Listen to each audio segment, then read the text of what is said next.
we are now ready to depart for Caticlan and command of the aircraft. The crew, thank you for making Cebu.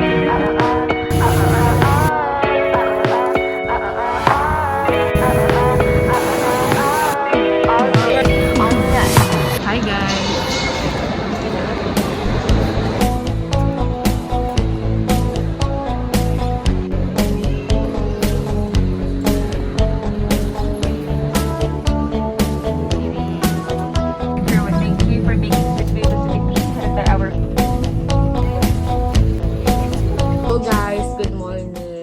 It's day 1 here in Boracay and sobrang gloomy ng weather ngayon. So, ayan, kung mapapansin nyo, dito pa kami sa loob ng hotel. Hindi kami makalabas dahil maulan.